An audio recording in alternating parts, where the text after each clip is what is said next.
할렐루야. 오늘 말씀에서 저는 핵심적으로 이 복 있는 사람이 어떤 사람인가 보니까 2절에 보니까 율법을, 즉 주님의 말씀을 즐거워서 그 말씀을 주야라는 것은 수시로라는 뜻입니다. 그렇게 묵상하는 사람들, 이런 사람들이 진짜 복이 있는 사람이다 라고 말씀을 하고 있습니다. 저는 지난주에 우리가 나눈 말씀 중에서 꼭 기억했으면 하는 내용이 있어요. 오늘 이 말씀과 연관이 있는 말씀. 그것은 우리의 삶에서 뭔가 바꾸고 싶은 상황이 생겼을 때 우리는 그것을 믿음의 말과 믿음의 선포로 바꿀 수 있다라고 배웠잖아요. 그래서 우리의 삶에서 뭔가 바꾸고 싶은 상황이 생겼을 때 우리가 이것을 믿음의 선포로 바꿀 수 있지만 정말 중요한 비결은 뭐라고 그랬습니까? 선포하기 전에 시간을 낸다는 게 중요합니다. 시간을 내서 묵상하라는 것. 저는 이것을 꼭 다시 한번 기억을 했으면 좋겠습니다. 그러니까 평소에 하나님의 말씀을 묵상하는 시간을 갖는 것은 우리의 삶을 더욱 유익하게 바꿀 수 있는 비결이라는 겁니다. 왜냐하면 우리는 말씀을 묵상함으로써 하나님의 뜻을 더 정확하게 알아갈 수 있고, 그래서 내가 드리는 선포나 기도가 주님의 뜻에 합당한 것인지, 내가 믿음으로 선포하는 말을 하나님께서 과연 기뻐하실 것인지 이걸 확인할 수 있는데, 자, 그렇게 주님의 뜻과 일치한 기도나 선포는 그대로 나타날 수밖에 없다는 거예요. 그래서 묵상하는 것이 굉장히 중요하다는 것을 말씀을 드렸습니다. 그렇다면 우리의 삶에는 이 묵상하는 것이 실제로 어떤 유익으로 나타날까요? 우리가 기도하기에 앞서, 선포하기에 앞서서 주님의 마음을 먼저 아는 것, 이것이 우리에게 어떤 유익을 가져올까요? 오늘 그것을 함께 간단하게 좀 나눠보려고 합니다. 자, 그러면 우리가 묵상했을 때에, 하나님의 말씀을 계속해서 묵상했을 때, 주야로 묵상했을 때 우리에게는 어떤 유익이 있는가? 가장 먼저 한 4가지로 볼 거예요. 가장 먼저는 우리의 영에 계시 지식이 증가합니다. 계시 지식. 이 계시 지식이란 단순한 지식이 아니에요. 그냥 말씀을 아는 수준에 머무는 것을 말하는 것이 아니라 그 말씀이 내 삶을 주장하고 이끌어가는 수준까지 도달한다는 거예요. 지난 금요일 새벽에도 나눴지만 이렇게 우리가 읽고 있는 이 기록된 말씀, 이 성경 말씀은 헬라어로 로고스라고 합니다. 로고스, 기록된 말씀이에요. 그래서 성경을 많이 읽잖아요. 그러면 성경 지식이 증가합니다. 당연하죠. 많이 읽으니까 증가하겠죠, 지식이. 그런데 그 말씀이 단지 그냥 머릿속에 머무는 것이 아니라 내 심령 안으로 들어와서 주님의 뜻과 주님의 마음을 알게 되고, 그래서 그 말씀이 내 삶이 되어서 영으로 기능하게 만드는 기능, 이것을 로고스라고 하지 않고 레마라고 합니다. 그러니까 나에게 다가오고 나에게 심어지고, 그래서 내 심령과 하나가 된 말씀, 이것을 헬라어로 레마라고 해요. 레마. 그러니까 우리는 말씀을 읽을 때 단지 그냥 기록된 말씀, 로고스를 읽는 것이 아니라 이 말씀을 레마로 받아서 성경의 지식만 증가하는 것이 아니라 계시 지식이 증가하기를 사모하는 마음으로 읽어야 한다는 거예요. 물론 로고스도 중요합니다. 일단은 이 로고스, 이 말씀을 꾸준히 읽어야 그런 일이 생기는 거예요. 계시 지식이 뭐래 또? 그거 어려운 것 같아. 진짜. 성경은 너무 어려워. 하면서 성경이 어렵다고 해서 읽기를 포기하잖아요. 그러면 이도저도 안 됩니다. 일단 이 로고스 말씀을 꾸준히 읽을 때 성경 지식은 점점 증가할 것이고, 그런 가운데에서 이 말씀을 꾸준히 묵상하다 보면은 어느 순간 계시가 열려서 말씀을 보는 관점이 달라지고 그 말씀이 레마로 다가와서 내가 그 레마의 말씀대로 영적인 삶을 살게 되는 겁니다. 그러므로 우리는 성경 읽기와 말씀 묵상을 지속해야 합니다. 할렐루야. 그래야 우리는 영을 따라 사는 그리스도인으로서 육의 욕심은 죽이고 영으로 기능함으로 승리의 삶을 누릴 수 있다는 겁니다. 로마서 8장 13절 14절 같이 읽습니다. 너희가 육신대로 살면 반드시 죽을 것이로되 영으로서 몸의 행실을 죽이면 살리니 무릇 하나님의 영으로 인도함을 받는 사람은 곧 하나님의 아들이라. 아멘. 할렐루야. 말씀이 심령에 온전히 하나가 되고 새겨지기를 축복합니다. 이제 우리가 두 번째, 말씀을 지속적으로 묵상하면 우리가 기도하거나 선포할 때 확실한 기도 제목을 구체적이고도 올바르게 깨닫게 된다는 거예요. 내가 하나님 앞에 무슨 기도를 해야 될지를 알게 된다는 겁니다. 예. 주님은 우리가 기도하면 반드시 응답하신다고 했습니다. 아멘. 믿으셔야 합니다. 우리가 기도하면 반드시 응답하십니다. 그것은 성경 말씀을 통해서 아주 자주 선언하신 주님의 확실한 약속입니다. 그러나 우리가 구체적으로 무엇을 기도할지 모르거나 또 잘못된 기도 제목을 가지고 기도한다면 주님은 응답하고 싶으셔도 응답하실 수가 없는 거죠. 어떤 성경 공부 모임이나 소그룹 모임에서 가끔씩 이제 기도 제목을 나눠달라고 얘기할 때가 있는데 의외로 많은 사람이요, 막연한 기도 제목을 나누는 것을 봅니다. 막연한 기도 제목. 우리 가족 모두가 잘 됐으면 좋겠어요. 그 기도 제목이긴 합니다만 애매해요. 뭐가 어떻게 잘 되는 것을 얘기하지 않으면 기도할 때 뭘 기도해야 될지 우리는 잘 몰라요. 그러니까 우리는 보통 어떤 정확한 기도 제목보다는 그냥 뭉뚱그려서 하나님의 은혜 가운데 살고 싶어요. 아니, 그거 기도 안 하더라도 이미 우리는 하나님의 은혜 가운데 살고 있는 겁니다. 그렇지 않습니까? 여러분, 하나님의 은혜 아니고서는 여러분 이 자리에 있을 수도 없어요. 하나님의 은혜 아니고서는 우리가 믿음 생활을 제대로 할 수도 없어요. 우리의 삶 자체가 하나님의 은혜입니다.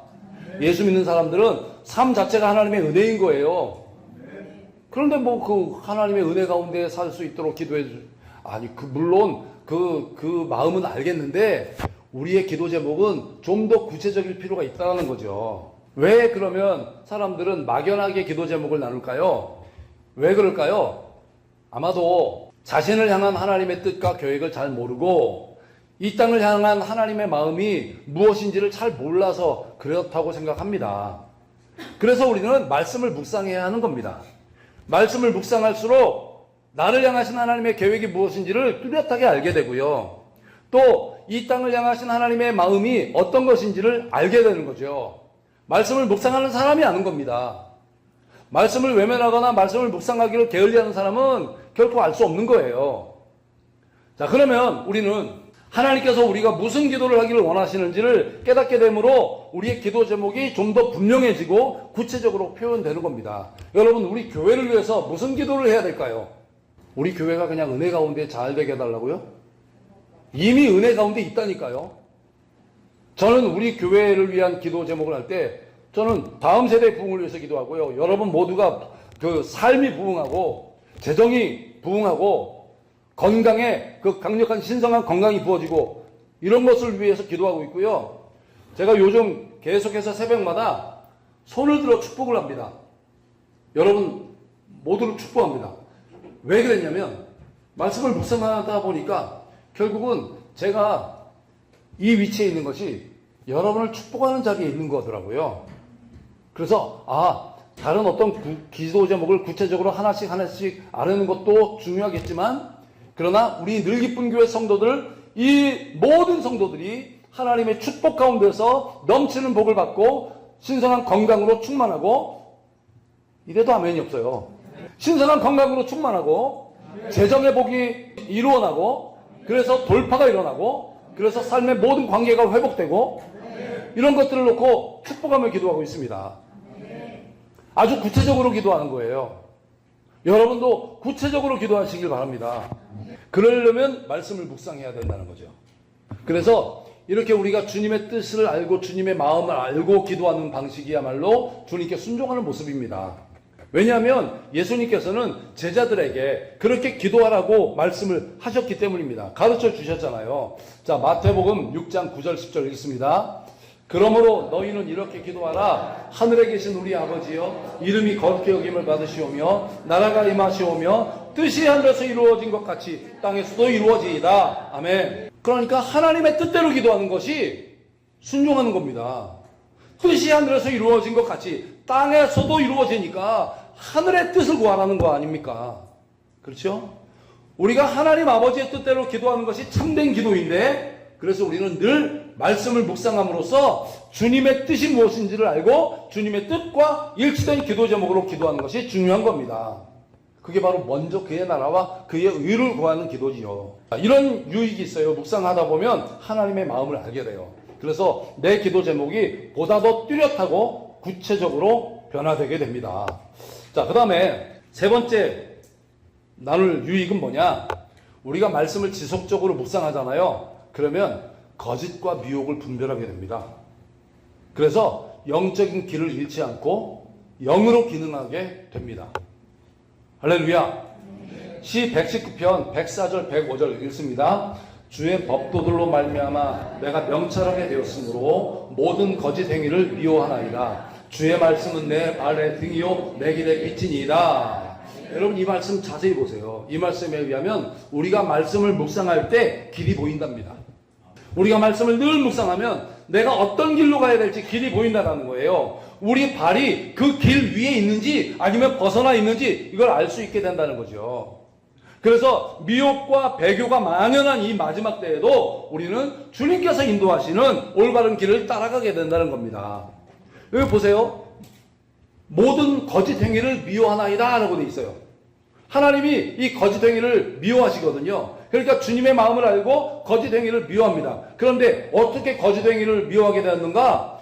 주의 법도로 말미암아, 말씀으로 말미암아 명철하게 되었기 때문에 미워할 수 있었다는 거예요. 그런데 말씀을 묵상하지 않잖아요? 내가 거짓 행위를 미워하고 싶어도 그게 거짓 행위인지 아닌지 모르는 거예요. 왜? 명철하지 않으니까. 그런데 말씀을 묵상하면 하나님이 주신 명철함이 내게 있어요. 그 명철함으로 내가 이것이 잘못됐구나. 할렐루야. 자, 보세요. 성경에도 나와요. 묵상이 얼마나 중요한지. 자, 성경 인물에 여호수아가 있습니다. 이 여호수아 우리 다 아시죠? 모세를 이어서 이스라엘 백성들을 가나안 땅으로 인도했고 그 가나안 땅을 정복하게 한 정말 굉장한 용사였습니다. 그런데 여호수아가 가는 곳마다 승리를 하죠. 그런데 하나님의 말씀을 묵상하지 않으므로, 즉 하나님께 주님의 음성에 귀를 기울이지 않고 묻지 않았음으로 인해서 2번 실패를 합니다. 여호수아가. 한 번은 언제예요? 아이성을 공략할 때. 그때 실패합니다. 아이성을 공략할 때 어떤 식으로 했냐면, 자, 여리고성을 무너뜨렸단 말이에요. 그 강력한 여리고성을. 그랬더니 야, 이거 되네. 그런데 아이성을 그 다음 공격해야 되는데 여리고성에 비하면 너무 작은 성이에요. 그래서 정탐꾼을 보냈더니 너무 작아서 이 많은 백성들 다 데려갈 필요 없습니다 라는 얘기를 해요. 여호수아가 정탐꾼의 말만 듣습니다. 그리고 하나님께 묻지 않습니다. 그랬는데 실패를 하죠. 패배를 해요. 이게 가나안 정복할 때 유일한 패배예요. 여호수아가 경험했던 유일한 패배. 패배하고 나니까 하나님께 울며 불며 이렇게 호소를 합니다. 여호수아 7장 8절부터 11절 요약해서 읽습니다. 주여, 이스라엘이 그의 원수들 앞에서 돌아섰으니 주의 크신 이름을 위하여 어떻게 하시려 하나이까 하니, 여호와께서 여호수아에게 이르시되 이스라엘이 범죄하여 내가 그들에게 명령한 나의 언약을 어겼으며. 보세요. 지금 여기 어떻게 하시려 하나이까? 이건 이미 버스 지난 다음에 손을 흔드는 거예요. 그 전에 하나님 어떻게 하시려 합니까? 라고 물어봤다면, 다시 말해서 정탐꾼들이 와서 그 성이 너무나 작기 때문에 3,000명만 보내자고 하는데 하나님 어떻게 하시려 하나이까? 라고 했다면 하나님이 뭐라고 했겠어요? 거기 3,000명이 아니라 30만 명이 가도 안 돼. 왜요? 여리고성을 정복할 때 내 거 훔친 놈이 있어. 그 죄 때문에 난 너희와 함께 하지 않을 거야. 말씀하셨을까요? 안 하셨을까요? 하셨을 거예요. 그죠? 그런데 여호수아가 여리고성을 무너뜨리니까 우쭐한 마음에, 그래? 그렇게 작아? 그러지 뭐. 그리고 직진했어요. 그러다가 패배를 했단 말이에요. 그래서 그제서야 하나님 어떻게 해야 됩니까? 하나님이 친절하게 가르쳐 주시잖아요. 범죄한 놈 때문에 내가 너희와 함께 하지 않을 거다. 그래서 이 문제를 해결하고 갔어요. 그래서 어떻게 해요? 하나님이 가르쳐 주신 작전대로 해서 승리를 했지 않습니까? 그죠? 그런데 한 번 더 실패한 적이 있어요. 이것도 묻지 않았어요. 그것은 하나님이 처음부터 모세에게 말씀하신 내용이 뭐냐면 가나안에 가서 가나안 족속을 다 진멸하라 했어요. 그러니까 진멸하면 되는데 진멸하지 못했어요. 왜? 묻지 않아서.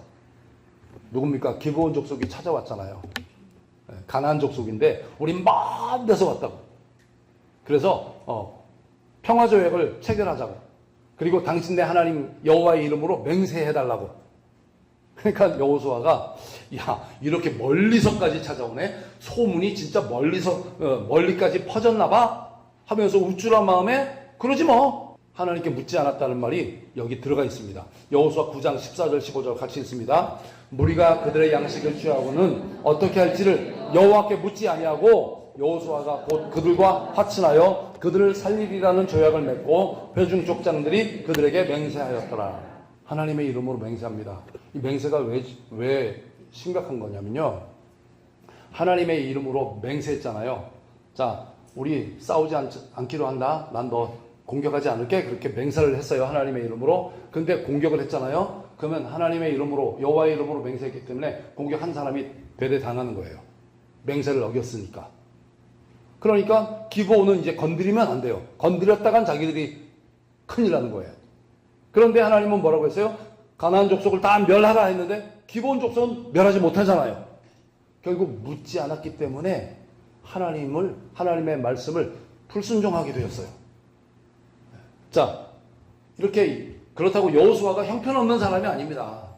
정말로 위대한 용사고 정말로 하나님께 정말로 충성을 다했던 사람이에요. 그 사람도 순간순간 묻지 않음으로써 이렇게 실패를 경험했다면 우리도 마찬가지라는 거죠. 일상생활할 때 묵상하는 습관을 들일 필요가 있다는 겁니다. 반면에 다윗은 용사로였고 싸움마다 이겼습니다. 싸움마다 이겼어요.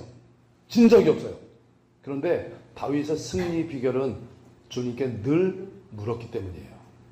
늘 주님의 음성에 귀를 기울였고 늘 주님의 뜻을 묵상했죠. 예를 들어서 역대상 14장 10절 같이 읽습니다. 다윗이 하나님께 물어 이르되 내가 블레셋 사람들을 치러 올라가리이까 주께서 그들을 내 손에 넘기시겠나이까 하니 여호와께서 그에게 이르시되 올라가라 내가 그들을 내 손에 넘기리라 하신지라. 다윗이 왕이 되니까 이제 블레셋 사람들이 쳐들어왔어요. 그때 다윗은 그동안 싸웠던 그 전력도 있고 자기가 어떻게 싸워야 될지를 잘 알아요. 그래서 저것들이 감히 하면서 나가서 싸우면 돼요. 그런데 그냥 나가지 않고 하나님 블레셋 사람들에게 내가 가서 저들을 칠까요? 하나님이 나를 도와주시겠습니까? 그랬더니 하나님이 가라 그래요. 그래서 보기 좋게 이겼습니다. 보기 좋게 이겼어요. 자, 그런데요. 여호수아는 여리고성을 정복한 다음에 그 다음 작전은 묻지도 않았잖아요. 그런데 다윗은 블레셋 사람들을 보기 좋게 물리쳤는데 블레셋이 또 다시 침범해요. 그때 야 요것들 봐라. 지난번에 혼이 덜 났네. 내가 또 한 번 혼내줘야지 하면서 가지 않고 또 다시 하나님 앞에 묻습니다. 같이 읽습니다.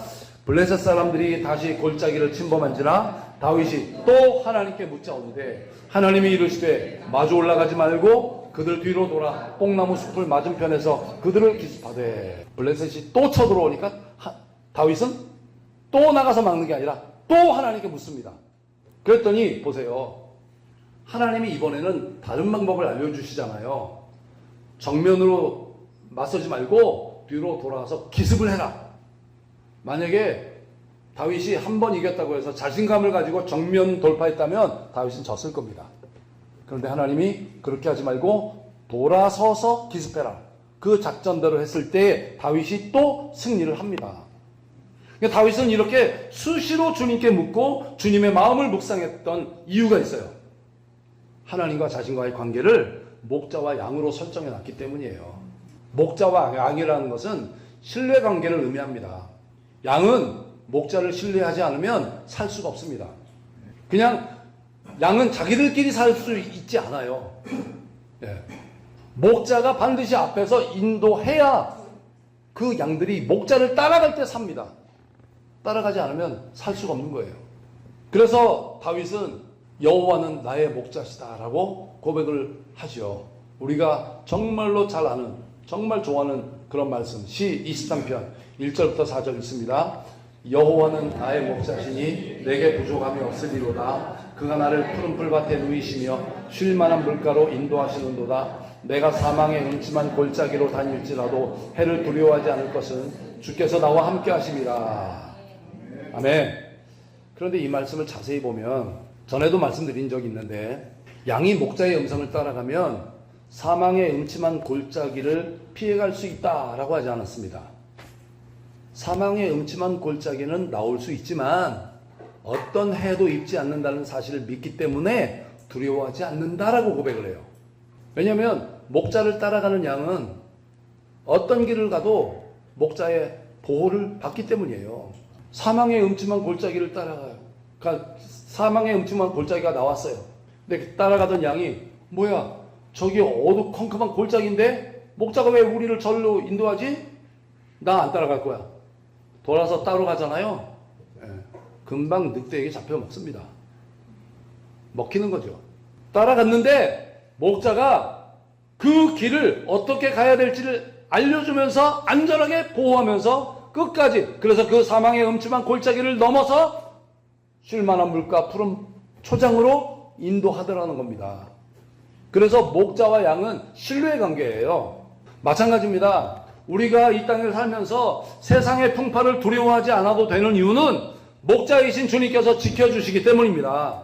모든 성도들은 목자이신 예수님을 신뢰하고 그 예수님을 따라서 이 세상에 어떤 풍파가 오더라도 믿음으로 계속 전진해야 될 줄로 믿습니다. 현실은 그렇지 않죠. 모든 그리스도인들이 다 그 세상 풍파를 두려움 없이 살지는 않습니다. 근데 그 이유는요, 사실 주님을 온전히 신뢰하지 않기 때문입니다. 여러분, 믿어야 두려움이 없습니다. 믿어져야 두려움이 없는 거죠. 믿지 못하니까 두려운 겁니다. 믿지 못하니까 주님을 온전히 사랑할 수 없는 거예요.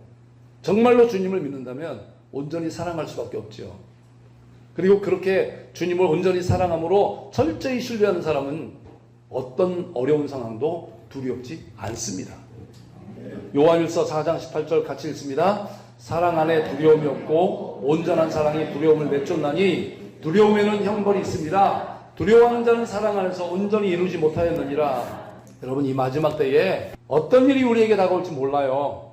개인적인 일뿐만 아니라 어떤 여러 가지 전체적인 상황, 신앙에 관한 것, 교계에 관한 것, 정부에 관한 것, 어떤 일이 우리에게 나타날지 모릅니다. 언제 전쟁이 터질지도 몰라요. 그러나 이 마지막 때에 우리는 주님을 더욱더 사랑함으로써 모든 두려움을 완전히 내쫓으시기를 축복합니다. 자, 우리가 이처럼 말씀을 지속적으로 묵상하잖아요. 그러면 목자가 되신 주님의 음성을 따라가게 되고, 그러면 영적인 길을 잃지 않고 오히려 영으로 기능한다는 겁니다. 할렐루야. 그리고 네 번째, 우리가 말씀을 지속적으로 묵상하면 우리는 담대해집니다. 담대해져요. 자, 앞에서 우리가 뜻이 하늘에서 이룬 것처럼 땅에서도 이루어지도록 기도할 수 있게 된다라고 했는데, 하나님의 뜻대로 기도하고 선포할 수 있다라는 거죠. 그런데요, 이렇게 하나님의 뜻대로 기도하는 것에 대해서 주님이 이렇게 말씀하십니다. 요한일서 5장 14절입니다. 그를 향하여 우리가 가진 바 담대함이 이것이니 그의 뜻대로 무엇을 구하면 들으십니다. 아멘. 여러분, 주님은 우리가 구하는 것을 들으십니다. 그러나 구한다고 다 들으시지는 않습니다. 이 말씀에 의하면 그분의 뜻대로 구하는 것을 들으십니다. 할렐루야. 따라서 우리가 묵상을 통해서 내 기도가 하나님의 뜻과 일치한다는 사실을 안다면 우리는 담대하게 기도할 수 있는 거예요. 기도하면서도 응답돼야 되는데 왜 응답이 안 되지? 이런 생각을 하지 않아도 돼요. 하나님, 이 기도는 반드시 응답됩니다. 그래서 나는 이렇게 기도하는 겁니다. 할렐루야. 이렇게 담대함을 가진다는 거예요. 우리가 지난번에 그 50일 기도학교에서 배웠잖아요. 기도는 내 일이 아니라 하나님의 일이에요. 하나님이 그 일을 이루시고자 우리에게 기도할 마음을 주시는 거죠. 그래서 응답될 수밖에 없습니다. 어떻게? 그분의 뜻대로 기도하면. 그런데 묵상은 그분의 뜻을 알게 되는 거예요. 그래서 우리가 이렇게 하나님의 말씀을 지속적으로 묵상하잖아요. 우리 믿음 생활이 담대해집니다. 할렐루야. 담대한 신앙생활 하시기를 축복합니다. 자, 그렇다면 이런 유익은 어떤 공적인 문제라든지 아니면 중요한 사역에만 적용될까요? 가만히 생각해 보니까 이게 지극히 개인적인 삶과는 상관이 없는 것처럼 느껴집니다. 왜? 뜻이 하늘에서 이룬 것처럼 땅에서도 이루어진다고 했는데 내가 사는 내 일상생활이 그 정도 수준까지는 아닌 것 같고, 그렇다면 이 원리들은 결국 어떤 중요한 사역 또는 교회 사역 여기에서만 기도하는 것을 말하는 것처럼 우리가 생각할 수 있습니다. 그러나 여러분, 그렇지 않습니다. 우리의 아주 사소한 개인적인 일상에도 이 원리는 적용이 됩니다. 우리가 늘 말씀을 묵상하잖아요. 그러면 내 개인적인 정말로 사소한 기도 제목도 하나님의 말씀 안에서 주님의 뜻대로 기도하잖아요. 그러면 응답이 되고 우리는 주님의 은혜 가운데 더 풍성한 삶을 누리게 된다는 겁니다. 그 이유가 있어요. 주님은 우리의 사소한 일에도 관심이 많으시고요, 우리 일상생활이 아주 잘 되기를 원하시기 때문입니다. 게다가 우리가 아주 작은 것을 어떤 걸 구하잖아요. 근데 주님은 그보다 더 큰 것을 주기를 기뻐하십니다. 에베소서 3장 20절 21절 읽습니다. 우리 가운데서 역사하시는 능력대로 우리가 구하거나 생각하는 모든 것에 더 넘치도록 능력하실 이에게 교회 안에서와 그리스도 예수 안에서 영광이 대대로 영원 무궁하기를 원하노라. 아멘. 여러분, 여러분의 지극히 개인적인 문제도 주님은 관심을 갖고 계신다는 것 꼭 기억하시길 바랍니다. 그래서 그것도 말씀 가운데 묵상하는 가운데 기도하면 반드시 응답하시는 줄 믿으시길 바랍니다. 할렐루야. 그러므로 여러분, 이제 우리가 배운 대로 말씀대로 사는 것이 중요하겠죠. 말씀대로 사는 것이 중요합니다. 네. 지금 마지막 때임을 인식하면서 늘 묵상하는 그러한 귀한 그리스도인이 되시기를 축복합니다. 아예 묵상을 습관으로 만들어 버리시길 바랍니다. 우리가 묵상하는 걸 습관으로 만드는 건요, 그 예수님을 닮은 사람의 특징이에요. 왜냐하면 예수님도 아버지 하나님께 나아가는 습관을 가지고 이 땅을 사셨기 때문입니다. 자, 우리가 말씀 하나 읽습니다. 누가복음 22장 39절 40절 읽습니다. 시작. 예수께서 나가사 습관을 따라 감람산에 가시매 제자들도 따라갔더니 그곳에 이르러 그들에게 이르시되 유혹에 빠지지 않게 기도하라 하시고, 예수님은 습관을 따라갔단 말이죠. 그런데 이 묵상하는 습관은 유혹에 빠지지 않게 해줍니다. 이 습관이 없어서, 즉 하나님의 뜻과 하나님의 마음을 모르니까 우리가 너무 쉽게 유혹에 빠지고 미혹되고 심지어는 배교까지 일어난다는 거예요. 그래서 우리 지난주에도 잠언 말씀이 있었지만 게으른 자가 되지 않고, 그래서 게을러서 밭에 막 가시덤불이 생기고 돌담이 무너져서 막 돌밭이 되고 그렇게 만들지 말고 부지런히 힘써 부지런히 주를 섬겨서 우리 속에 있는 모든 것들이 이제 다시금 오늘부터 새롭게 싹을 틔어서 30배 아니 60배 아니 100배 그 이상의 열매를 맺어서 주님 오시는 길을 준비하는 데 쓰임받는 저와 여러분 되시기를 예수님의 이름으로 축복합니다.